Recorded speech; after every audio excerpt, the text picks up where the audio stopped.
Welcome back to Yahoo Finance Live. I'm Brian Sozzi on the floor of the New York Stock Exchange, and a big day for one of the most iconic food companies in this country, if not the world. That is Kellogg. Joining me now is Kellanova CEO Steve Cahillane. Good to see you here. And I guess it's a new era for me here, bringing in a new chapter in my career with this mustache. But Steve, talk to us about this breakup of this company. I know 18 months. I've been following your journey into doing this. What does this new era essentially entail? It entails growth, Brian. So this is about the next chapter of what we call shaping a growth portfolio. We're now driving our growth portfolio. So if you think about our business, starting today, we're now 80% snacks and emerging markets. We're led by 5 iconic brands, your own Pringles being the biggest brand, Cheez-It, Pop-Tarts, Rice Krispies Treats, Eggos. These are all brands that are growing very, very nicely. They're all highly differentiated. They're iconic. We have a very exciting international business. 30% of our business is in emerging markets, countries like Nigeria, where we have a tremendous competitive advantage, countries like Brazil.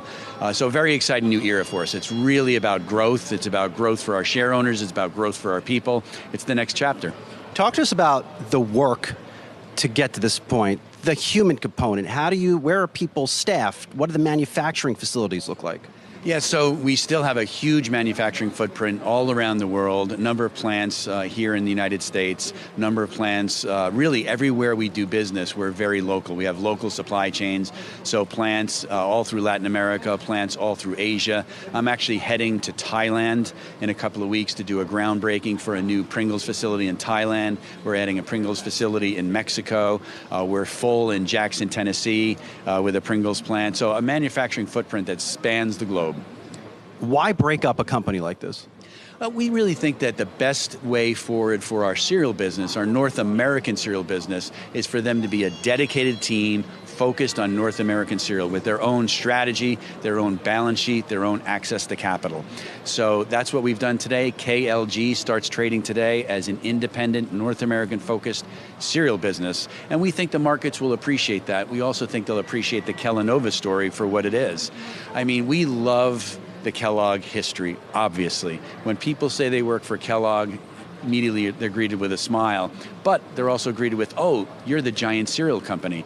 And Kellanova is something very, very different. Still cereal internationally, but really, as I said, a snacking-led business with brands like Pringles and Cheez-It and Pop-Tarts that will really now shine through. Is this about unlocking value? And I asked that because I remember you were also the one that sold, Keebler's? That came under your watch too. So you've been making a lot of changes to this company. Is this about ultimately just extracting the value in an iconic company like this? It's about shaping the portfolio so that we're really aligned where the best growth opportunities are. So when we sold some of the Keebler assets, so think about the cookies, pie cones, crust, fruit snacks businesses. They were third and fourth share positions. They were not growing, and we really didn't see a competitive advantage in our ownership. We found an owner that really likes those brands, that would invest in them in ways that we wouldn't, because our best investment opportunities are some of those big 5 brands that I mentioned, as well as our emerging markets, our international businesses. So it is about unlocking growth, and it's about capturing that growth and that value for our share owners. You've mentioned what appears to be a big push into Pringles. Is that how you're coming out here blasting as a public company, focusing on expanding Pringles around the world? Yeah, Pringles can be found virtually everywhere in the world, and we're unlocking the growth through this additional capacity that I mentioned, because we're really selling everything that we can make. We're at capacity. So continuing to drive our international business and the business here in North America. But equally, Cheez-It was always just a North American brand until just 3 years ago. We launched it in Canada. Now we've launched it in Brazil, and this year we launched in Mexico. Next year we'll be launching in Europe. So Cheez-It, we're only scratching the surface for what that brand can do. Some of the early analyst coverage on the company says we're unsure if some of these brands like a Cheez-It, Pringles, they have more growth left to them. What does your innovation pipeline look like? Our innovation pipeline is robust. I mean, if you think about where we've been since the pandemic, it's been about getting your product through the supply chain and onto shelves, your core brands.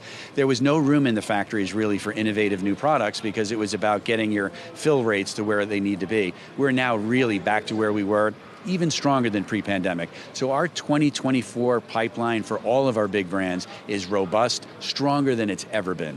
There's been deal activity popping up here in the snacks business. Smarker picked up Hostess. Are you viewing Kellanova as a platform to make deals?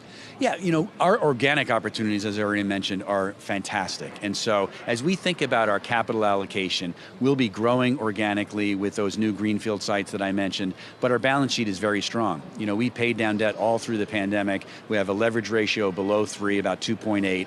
And so we've got dry powder for the right acquisitions. We'll be disciplined buyers because, again, we compare inorganic opportunities with the great organic opportunities we have. But we'll be active. We'll be looking. A lot of debate in this country about inflation. Where is it? Where is it headed? How do you see it in your business? Yeah, so if you think about the last 18 to 24 months, it's been unprecedented. We haven't seen this level of input cost inflation. We've taken 30% price in the last 2 years. That's like taking 2 decades worth. Steve, that's huge. It's huge. And so as we stare into 2024, luckily, we're not looking at that same input cost inflation. There's obviously commodities that are up. There's equally commodities that are down. Wages are up. We think that's a good thing. That's sticky. But we're looking at a more benign environment in 2024. We'll have the wraparound benefits of pricing that we took last year, this year, first quarter and second quarter. But as we look at next year, we're looking at a much better balance between volume and price. Before I let you go, we've talked for a number of years, and I don't often really get to talk to an executive doing a transaction like this, iconic company, over 117 years old, about that. How has this weighed on you personally? I can't imagine this is something you have taken lightly. I can't imagine you've slept a lot over the past 18 months.